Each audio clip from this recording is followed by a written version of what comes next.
হাই friends, আকৌ এটা নতুন ভিডিঅ'লৈ আপোনালোকক স্বাগতম। আজি মই কম্পাউণ্ড ইণ্টাৰেষ্ট বা মিশ্ৰ সুতৰ কনচেপ্ট ক্লিয়াৰ কৰিম। ঠিক আছে, তাৰ আগতে মই কৈ লৈছোঁ যে কম্পাউণ্ড ইণ্টাৰেষ্ট আৰু মিশ্ৰ সুত চাওক, আমি এইবিলাক নিউমাৰিকেল কৰাৰ কাৰণে কম্পিটিটিভ এক্সামত বা যিকোনো এক্সামত আমাক মেইনলি এই চাৰিটা ফৰ্মুলা লাগিব। চাওক, এইটো হৈছে a = p1 + r / 100 whole to the power n, c = a - p। এইকেইটা ফৰ্মুলা আপোনালোকে লিখি ৰাখিব। ক'ত ইউজ হ'ব, কেনেকৈ ইউজ হ'ব, আমি তাৰ চবৰ কাৰণে একোটা নিউমাৰিকেল কৰিম আৰু ভালদৰে বুজি ল'ম।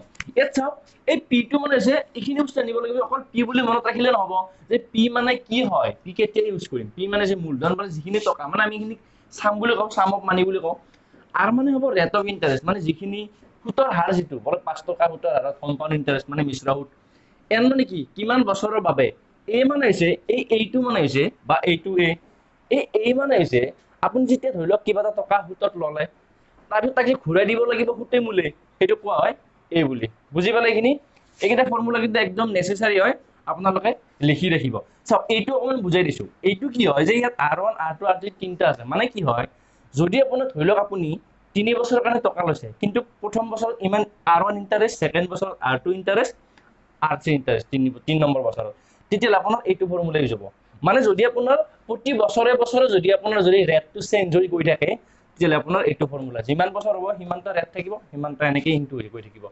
ঠিক আছে, আমি কিছুমান এক্সাম্পল লওঁ আৰু কম্পাউণ্ড ইণ্টাৰেষ্ট আজি একদম মানে গুলি কৰি দিম। ঠিক আছে, ভিডিঅ'টো ষ্টাৰ্ট কৰোঁ। প্ৰথমে চাওক, আমি এটা এক্সাম্পল লৈছোঁ আৰু কম্পাউণ্ড ইণ্টাৰেষ্টটো অকণমান বুজিব চেষ্টা কৰিছোঁ। What will be the compound interest? Compound interest কিমান হ'ব on ₹20,000 for 2 years at 5% per annum? মানে কি কৈছে যে 20,000ৰ কাৰণে দুই বছৰ 5% সুতৰ CI কিমান হ'ব, মানে কম্পাউণ্ড ইণ্টাৰেষ্ট কিমান হ'ব, মিশ্ৰ সুত কিমান হ'ব সুধিছে। ঠিক আছে, এতিয়া চাওক আমাৰ কি কি দি আছে, যে কিমান টকাৰ ওপৰত, মানে কিমান টকাটো কি হ'ব, পি হ'ব এইটো, ৰাইট? এইটো কি হ'ব আমাৰ পি। প্ৰিন্সিপাল কিমান দি আছে, 20,000 দি আছে, লিখি দিয়ক, ন' প্ৰব্লেম। নেক্সট কিমান ইয়াৰ, 2 বছৰৰ কাৰণে n = 2 লিখি দিয়ক, আৰু পাৰ্চেণ্ট দি আছে, r মানে কিমান হ'ব 5%। পাৰ্চেণ্টটো লিখিব পাৰে, নিলিখিব পাৰে, ন' প্ৰব্লেম। হৈছে পি এন আৰ দিয়া আছে। আমাক কি লাগে, যে চি আই লাগে, ৰাইট? কিন্তু আমি ডাইৰেক্ট চি আইৰ ফৰ্মুলাটো লিখিব পাৰোঁ, নহ'লে এনেকৈ এইটো ওলাই ল'ব পাৰোঁ। আগতে এই মানে কিমান আছিল, যে p + 1 + r/100 whole to the power n আছিলে। এই ফৰ্মুলাটো কিন্তু একদম মষ্ট ইম্পৰ্টেণ্ট ফৰ্মুলা হয়, গতিকে এইটো লাগিবই লাগিব, মনত ৰাখিব। এতিয়া চাওক, পি মানে কিমান, পি মানে 20,000 লিখি দিয়ক, হৈছে 1 + r মানে কিমান আছে, r মানে 5 আছে, 5/100 whole to the power 2 হ'ব। হৈছে এইখিনি? ঠিক আছে, এতিয়া চাব কি হ'ব, 2000 চাৰিটা 0 ইনটু, চাওক 10 আছে, আমি 10 টো এলচিএম যদি লওঁ বা যদি আমি লসাগু লওঁ, কিমান হ'ব, তলত 100 থাকিব, ওপৰত 105 থাকিব, 100 + 5 105 হোল স্কুৱেৰ হ'ব এইটো, বা আমি এনেকৈ লিখিব পাৰোঁ, হোল স্কুৱেৰ যিহেতু দুটা ইনটু লিখি দিব পাৰোঁ, একে কথা হ'ব। এইটো 0, এইটো 0, এইটো 0, এইটো 0, এই চাৰিটা 0 কটা গ'ল। হৈছে এইখিনি? এতিয়া কিমান পালোঁ আমি, 105 × 2। এতিয়া চাওক, 105 × 105 যদি আমি কৰিব যাওঁ, ইয়াক মোটামুটি আমাৰ 1 মিনিটটো লাগিবই লাগিব। গতিকে মই আই বটনত এটা স্কুৱেৰ ওলোৱাৰ ভিডিঅ' দিছোঁ, যদি পিছফালে 5 টকা একদম স্কুৱেৰ ইজিলি ওলাব পাৰি। আই বটনত মই এটা ভিডিঅ' দি দিম, আপোনালোকে চাই ল'ব, একদম ইজিলি আপুনি স্কুৱেৰ ওলাব পাৰিব। এতিয়া মই বাৰু এইটো ইনটু নকৰাকৈ মই ডাইৰেক্ট কৰি দিছোঁ, 110 হ'ব, এনেকৈ আপুনি ওলাব পাৰিব, ভিডিঅ'টো চাই ল'ব। এতিয়া চাওক, মানে কি হ'ব, 2 × 105 × 105 কিমান পালোঁ আমি, 11025 পালোঁ। হৈছে 2 লগত ইনটু হৈছে, গতিকে কিমান হ'ব, 22050 হ'ব। 2 লগত ইনটু কৰি দিয়ক, 22050। এইটো আমি কিহৰ ভেলু পালোঁ, এৰ ভেলু পালোঁ। এই মানে কিমান টকা আপুনি এই 2 বছৰ পিছত দিব লাগিব। আপুনি 20,000 টকা লৈছিলে, কিন্তু আপুনি এতিয়া কিমান দিবলগীয়া হ'ল, 22050। তেতিয়াহ'লে আপুনি কিমান টকা এক্সট্ৰাকৈ দিলে, এক্সট্ৰাকৈ কিমান দিলে, সেইটোৱে হ'ব আপোনাৰ চি আই, ৰাইট? আপুনি এক্সট্ৰাকৈ কিমান দিলে, চি আই = কিমান আছিল ফৰ্মুলা, যে a - p হ'ব। এ কিমান আছে আপোনাৰ, এ আছে আপোনাৰ 22050, আৰু পি কিমান আছে আপোনাৰ, পি আছে আপোনাৰ 20,000, 2123 হ'ব। কিমান হ'ব, মাইনাছ কৰিলে 0502, 2050 rupees আপোনাৰ। নিশ্চয় বুজি পালে নিউমাৰিকেলটো, একদম চিম্পল হয়, আৰু এক্সামত এনেকুৱা নিউমাৰিকেল আহি থাকে আমাৰ। ঠিক আছে, আপোনাৰ অপশ্যন হ'ব বি। ঠিক আছে, অপশ্যন কি হ'ব আপোনাৰ, বি হ'ব। ক্লিয়াৰ হৈছে এইটো, ক্লিয়াৰ হৈছে? ঠিক আছে, এতিয়া চাওক, আকৌ এটা এক্সাম্পল লৈছোঁ।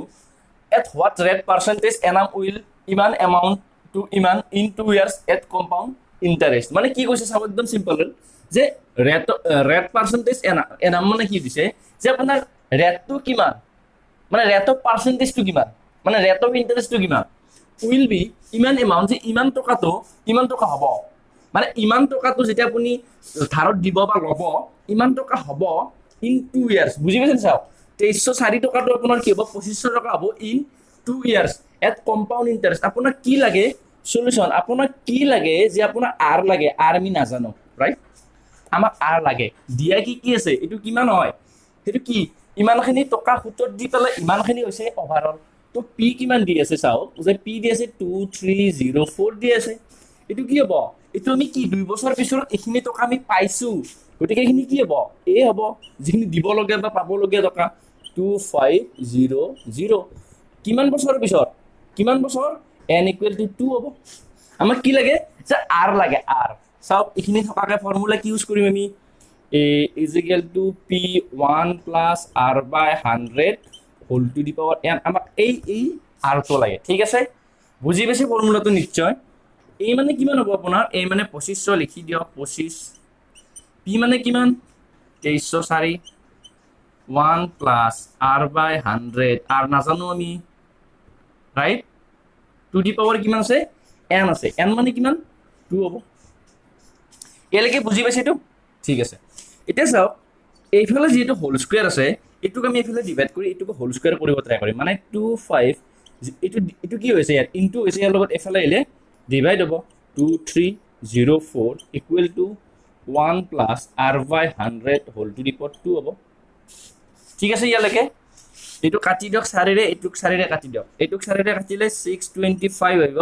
এটুক চাৰিৰে কাটিলে 576 আহিব পাইছে বুজি কিনি এটা চাও এটা কি কৰিব আমি ইয়াত কি পালো যে 625 আমি এইফালে স্কয়াৰ আছে এইফালে স্কয়াৰ আছে গটিকে এইফালৰ নামটো আমি কি কৰি লিখিম স্কয়াৰ কৰিব চেষ্টা কৰিম মানে আমি কি পাইছো ইয়াত যে 625 divided by 576 = 1 + r/100 whole to the power 2 type পাইছো ঠিক আছে আমি তো নাম্বাৰ কিহত লিখিব ট্ৰাই কৰিম স্কয়াৰত লিখিব ট্ৰাই কৰিম তেলে 625 মানে কিমান স্কয়াৰ 25 স্কয়াৰ 576 মানে কিমান 24 স্কয়াৰ এই স্কয়াৰ বিলাক কিনো মনত ৰাখিব দে এট লিষ্ট 1 ৰ পৰা 30 স্কয়াৰ গলে আপোনালোকৰ মনত থাকিব লাগিব 1 square to up to 30 square লৈকে ইকুৱেল টু কি লিখিব পাৰিম 1 প্লাস ইখিনি r divided by 100 whole to the power 2 হ'ব 2 টু ক্যান্সেল হৈ যাব দুফালে পাৱাৰ আছে দুফালে পাৱাৰ ক্যান্সেল কৰি দিয়ক তেতিয়ালে আলটিমেটলি আমি কি পালো যে 25 divided by 24 equal to 1 plus মই অকমান ডিটেইলছত লিখি দিছো দে এক্সামত কিন্তু শৰ্টকে কৰিব লাগিব ইখিনি হ'ব 1 টো ইফালে আনক মাইনাস কৰি দিয়ক কিমান হ'ব 25 24 minus 1 = r/100 হ'ব সিম্পল এটো মাইনাস কৰি দিয়ক কিমান হ'ব 24 টো এলসিএম হ'ব 24 25 minus 24 1 হ'ব ইকুৱেল টু r/100 হ'ব হৈছে কিনি r মানে কিমান হ'ব r মানে ক্ৰস মাল্টিপ্লাই কৰি দিয়ক আৰু এটোৰ লগত এটো মাল্টিপ্লাই কৰি দিয়ক এটোৰ লগত এটো কিমান হ'ব 24 r = 100 হ'ব হৈছে কিনি r মানে কিমান হ'ব তেতিয়ালে r মানে হ'ব আপোনাৰ 100 ডিভাইডেড বাই 24 হ'ব তে 100 ডিভাইডেড বাই 24 কিবা কাটা কাটি যাব নেকি চাব কিমান আছে আমাৰ 100 ডিভাইডেড বাই 24 এটা চাওক এটো কি দি কাটা যাব দুটা কি নম্বৰটো কাটা যাব যে এটো নম্বৰ আৰু এটো নম্বৰ এটুক যদি আমি 4 দি কাটি দিও 6 যাব এটুক 4 দি কাটি দিলি 25 যাব মানে আমাৰ কি হ'ল 25 বাই 6 জোৰ ইয়াক আপুনি মিক্স ফ্ৰেকশনত লিখি দিয়ক কাৰণ এক্সাম বিলাক এনসাৰ বিলাক মিক্স ফ্ৰেকশনত দি আছে কাৰণ 6 ৰে 25 টো ডিভাইড না যায় মিক্স ফ্ৰেকশনত লিখি দিলে কিমান হ'ব মিক্স ফ্ৰেকশনত লিখিব জানে নাই নিশ্চয় চাওক মিক্স ফ্ৰেকশনটো মই শিকাই দিছো ধৰিলক 25 ক আপুনি 6 ৰে ডিভাইড কৰিব লাগে ৰাইট প্ৰথমে আপুনি এক পাৰ দিয়ক 6 4 গুণ 24 যাব বাকি 1 ৰল ঠিক আছে মিক্স ফ্ৰেকশনত কেনেকৈ লিখিব এই 6 এনসাৰ কিমান পালো সৰি এনসার কিমান পালো আমি যে 4 হ'ব আগত লিখি দিয়ক তলত 6 আছে ন 6 লিখি দিয়ক আৰু বাকিটো ওপৰত লিখি দিয়ক বাকিটো ওপৰত এটো আপোনাৰ যত এনসাৰ আছে এটো এনসাৰ কিমান আছে 4 সমস্ত 6 ভাগৰ 1 কিমান হ'ব এনসাৰ কিমান হ'ব আমাৰ অপচন ডি বুজি পাইছে ন এখিনি ক্যালকুলেশন অকমান দীঘল আছে কিন্তু ক্যালকুলেশন বিলাক বহুত ছুটি কৰিব পাৰে মই জাস্ট একদম ডিটেইলছত লিখি দিছো একদম বুজি পাইছে ঠিক আছে এতিয়া চাও আকৌ এটা एग्जांपल লৈছো কিন্তু অকমান ডিফাৰেন্ট চাও ফাইন্ড এমাউন্ট which rupees ইমান will becomes in ডেৰ বছৰ ডেৰ 1/2 ডেৰ বছৰ at 4% per annum if interest is being compounded half yearly. চাওক এবাৰ এই লাষ্টত যদি সেন্টেন্স দিছে if the interest is being compounded half yearly, এইটোৱে একদম গোটেই নিউমাৰিকেলটো চেঞ্জ কৰি দিব। কিন্তু বাকি আমাৰ একদম ইজি আছে, যদি এইটো নিদিলে হয় তেতিয়াহ'লে আমি ডাইৰেক্ট কি কৰি দিলো হয়, ডাইৰেক্ট আমি ফৰ্মুলা পাতি দিলো হয়। এতিয়াও ফৰ্মুলাই পাতিম। এতিয়া চাওক আমাৰ কি কি দিয়া আছে একদম অকণমান বুজি ল'ব। সে আমাৰ পি দিয়া আছে, অ'কে ন' প্ৰব্লেম, পি লিখি লওক। আপোনাৰ প্ৰিন্সিপাল এমাউণ্ট কিমান দিয়া আছে পি লিখি লওক। কিমান দিছে 60,000, একদম ন' প্ৰব্লেম লিখি লওক। ঠিক আছে, কিমান 60,000 হৈছে। এতিয়া চাওক আপোনাৰ কিমান দিয়া আছে, যে টাইম কিমান দিয়া আছে, টাইম কিমান দিয়া আছে আপোনাৰ, যে টাইম মানে এন লিখোঁ আমি, ইমান ইয়াত দিয়া আছে। ঠিক আছে, আৰু আপোনাৰ পাৰ্চেণ্টেজ কিমান দিয়া আছে, আপোনাৰ পাৰ্চেণ্টেজ দিয়া আছে 4%। কিন্তু কি আছে, if the interest is being compounded half yearly, মানে আপুনি হাফ ইয়াৰলি মানে কি, আপোনাৰ যিটো কম্পাউণ্ড ইণ্টাৰেষ্ট হ'ব সেইটো আধাকে হিচাপ হ'ব। মানে কি আপোনাৰ 6 মাহৰ মূৰে কাউণ্ট হ'ব, 1 ইয়াৰকে কাউণ্ট নহয়, 6 মান্থ তেনেকৈ কাউণ্ট হ'ব। ঠিক আছে, তেতিয়াহ'লে আপোনাৰ ৰেট অফ ইণ্টাৰেষ্টটো এই 4%টো কিমানত আছিলে, 1 বছৰৰ কাৰণে 4% আছিলে। চাওক 4% পাৰ এনাম মানে কি, বছৰত 4% সুদ। ঠিক আছে, কিন্তু আপুনি কি হিচাপত কাউণ্ট কৰিব লাগিব, 6 মাহ হিচাপত কাউণ্ট কৰিব লাগিব, কাৰণ আপোনাক কি দিছে, if the interest is being compounded half yearly. ঠিক আছে, আপুনি কি হিচাপত কাউণ্ট কৰিব লাগিব, যে হাফ ইয়াৰলি কাউণ্ট কৰিব লাগিব। গতিকে এই যে 4% পাৰ এনাম আছে, তাৰমানে 4% পাৰ হাফ ইয়াৰলি হ'ব লাগিব। এই 4ৰ বছৰত 1 বছৰত 4 হ'লে 6 মাহত কিমান হ'ব, মানে আপুনি কি কৰি দিব, হাফেদি ইনটু কৰি দিব, হাফ ইয়াৰ, গতিকে হাফেদি ইনটু কৰি দিব। এইটো কেতিয়াবা কোৱাৰ্টাৰলি বুলি দিয়ে, 1/4 বুলি দিয়ে, 3/4 ইয়াৰলি বুলি দিয়ে, আপোনাৰ যিটো দিব পাৰে, আপোনাৰ যি দিয়ে 3/4 দিলে 3/4 ইনটু কৰি দিব, ইয়াত যি দিব সেইটোতে ইনটু কৰি দিব। হৈছে এইটো বুজি পাইছে, হাফ ইয়াৰলি দিয়াৰ কাৰণে আমি হাফেদি ইনটু কৰি দিছোঁ, বাছ এইখিনিয়ে। কিমান হ'ব এইটো হ'ব আপোনাৰ 2% হ'ব। এতিয়া চাওক বাকী নিউমাৰিকেলটো একদম ইজি, বাকী একদম আগৰ নিচিনা, খালি আমি এইখিনিত গণ্ডগোল কৰি দিম। এতিয়া চাওক এন মানে কিমান দিছে, যে 1.5 বছৰ, তো 1.5 বছৰত কিমানটা 6 মাহ আছে সেইটো লাগিব, কাৰণ হাফ ইয়াৰলি কাউণ্ট কৰিব পাৰিছে। যে 1.5 বছৰত কিমানটা 6 মাহ আছে, যে 1 বছৰত কিমান চাওক 1 বছৰত আৰু এইফালে ইমান আছে, মানে ইয়াত আছে 12টা মাহ, ইয়াত আছে টোটেল 6টা মাহ।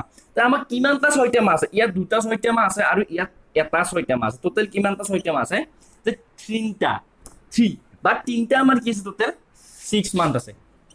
ঠিক আছে, বুজি পালে, যে কিমানটা হাফ ইয়াৰ আছে 1.5 বছৰত, 3টা হাফ ইয়াৰ্ছ আছে, এন মানে হ'ব আপোনাৰ 3। বুজি পালে, এতিয়া আপোনাৰ জাষ্ট ফৰ্মুলা আপোনাক এই ওলাব দিছে, এই ইজিকেলটো কিমান হ'ব, p + 1 + r/100 whole to the power n, বাছ এইখিনিয়ে। বাকীটো আমি পাৰিম এনেকৈ কৰিব, এনেকৈ নিউমাৰিকেল আমি কৰিছোঁ। n মানে 60 হ'ব, বাকী একো নাই, 1 + r মানে কিমান হ'ব, r মানে হ'ব 2%, 4 নেলিখিব, 4 লিখিলে 0 পাব আপুনি। n মানে কিমান হ'ব, n মানে হ'ব আপোনাৰ 3 হ'ব। এইটো কাউণ্ট কৰি দিয়ক, কিমান হ'ব 6000, এইটো দিয়ক, এইটো কাটি দিয়ক, 1 এইটো হ'ব আপোনাৰ 50 হ'ব, তলত 50 এলচিএম লওক, 50 + 1 51 হ'ব হোল টু দি পাৱাৰ 3। এইটো গোটেই কেলকুলেশ্যন যেতিয়া আপুনি কৰিব নহয়, আপুনি ইয়াৰ এনচাৰ, মই কেলকুলেশ্যনবিলাক কৰি নাথাকোঁ, আপোনালোকে কৰি ল'ব। ইয়াৰ এনচাৰ হ'ব এইটো আপোনাৰ 63672.48, এইটো হ'ব আপোনাৰ এনচাৰ। বুজি পালে? এতিয়া চাওক আকৌ এটা এক্সাম্পল লৈছোঁ, যে what sum of money at compound interest will amount to ইমান, মানে কিমান টকা ল'লে ইমান টকা হ'ব ইন 3 ইয়াৰ্ছ। বুজি পাইছেনে? চাওক কিমান টকা আপুনি কম্পাউণ্ড ইণ্টাৰেষ্টত ল'লে ইমান টকা হ'ব in 3 years. If the rate of interest is 3% for first year, 4% for second year and 5% for third year. মানে টোটেল 3টা বছৰ আছে, কিন্তু টোটেল 3টা বছৰত কি আছে, প্ৰথম বছৰত 3% আছে, ছেকেণ্ড বছৰত 4% আৰু ফিফ্থ বছৰত 5%, মানে গোটেইকেইটাতে পাৰ্চেণ্টেজ কেইটা বেলেগ আছে। আমাৰ কি দিয়া আছে চাওক, আমাক ওলাব কি দিছে, what sum of money at compound interest will amount to ইমান, মানে ইমান টকা হ'ব কিমান টকা ল'লে। চাওক কি দি আছে, চাওক হ'লেতো দিয়া আছে, মানে কিমান টকা দিবলগীয়া বা পাবলগীয়াটো আমাৰ দিয়াই আছে। মানে আমাক কি ওলাব দিছে, পি ওলাব দিছে, ৰাইট। এই মানে আমাক কিমান দি আছে, যে 4499.04 দিয়া আছে। হৈছে এইখিনি ক্লিয়াৰ? ইয়াত চাওক, ইয়াত কি দি আছে, যে টোটেল কিমান বছৰ আছে, যে প্ৰথম বছৰত দিয়া আছে আপোনাৰ 3%, মানে R1 মানে হ'ব 3%, R2 মানে হ'ব আপোনাৰ 4%, ঠিক আছে, আৰু আপোনাৰ R3 মানে হ'ব 5%, টোটেল 5টা বছৰ। কিন্তু 5টা বছৰতে কি আছে আপোনাৰ, যে বেলেগ ৰেট অফ ইণ্টাৰেষ্টটো আছে।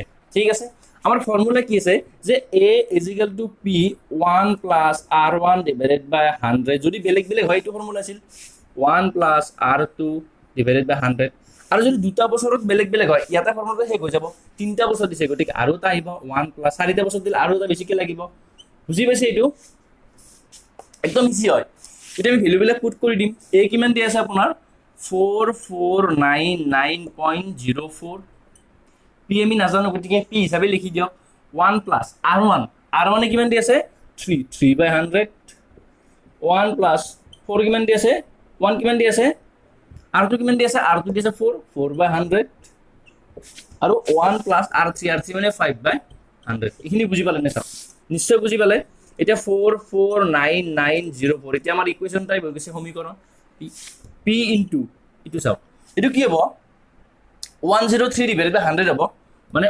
1.03 লিখিব পাৰো ইনটু 1.04 লিখিব পাৰো ইনটু 1.05 লিখিব পাৰো হৈছে নে চাব এখিনি তো p মানে কিমান হ'ব আপোনাৰ যে p ইকুৱেল টু এইকেইটা ইনটু কৰি এটো ডিভাইড কৰি দিব লাগিব মানে 4499.04 আৰু এইকেইটা ইনটু হৈছে p লগত গতিকে এইফালে আহিলে ডিভাইড হ'ব divided by 1.03 into 1.04 into 1.05 এটো হ'ব আপোনাৰ आंसर এখিনি আপুনি ক্যালকুলেশন কৰি ল'ব ক্যালকুলেশন বিলাক মই দেখা নাথাকো ভিডিওটো বহুত দীঘলে হৈ যাব এটা সব কিমান আছে 400 এটো হ'ব আপোনাৰ आंसर 400 এটো হ'ব আপোনাৰ आंसर মানে আপোনাৰ অপচন দি হ'ব আপোনাৰ आंसर কোৱেশ্চনটো বুজি পাইছে ন একদম বুজি ল'ব কোৱেশ্চনখিনি যে আপোনাৰ যদি এনেকে বেলেগ বেলেগ ৰেট অফ ইন্টাৰেষ্ট দিয়া থাকে তেতিয়া কি হ'ব চাও এইটো কোৱেশ্চন এ ওলাব দিছে কেতিয়াবা কি ওলাব দিব পাৰে বুজি পাইছে নিশ্চয় বুজি পাইছে নিশ্চয় আপোনালোকে ভিডিওটো চাই ভাল পাইছে কম্পাউণ্ড ইন্টাৰেষ্টৰ আপোনালোকৰ কোনো ধৰণৰ ডাউট থাকিব নালাগে যদি আছে আপোনালোকে নিশ্চয় কমেন্ট বক্সত জনাব পাৰিব মই যিমান পাৰো সিমান আপোনালোকক হেল্প কৰিব ট্ৰাই কৰিম আৰু যদি সিম্পল ইন্টাৰেষ্টৰ আপোনালোকৰ কিবা ডাউট আছে এডিটো ভিডিও চাই আপোনালোকে ডাউট ক্লিয়াৰ কৰি লওক আৰু লগতে যদি ভিডিওটো চাই ভাল পাইছে মোক লাইক কৰিব কমেন্ট কৰিব শেয়াৰ কৰি যিমান পাৰি সিমান শেয়াৰ কৰিব সকলোকে শেয়াৰ কৰি দিব আৰু লগতে এনেকুৱা ভিডিও আপোনালোকে বাৰে বাৰে পাই থকাৰ বাবে এমকে স্যাৰ চেনেলটো সাবস্ক্ৰাইব কৰি ল'ব আৰু কাষত থকা বেল আইকনটো অল ক্লিক কৰিব ধন্যবাদ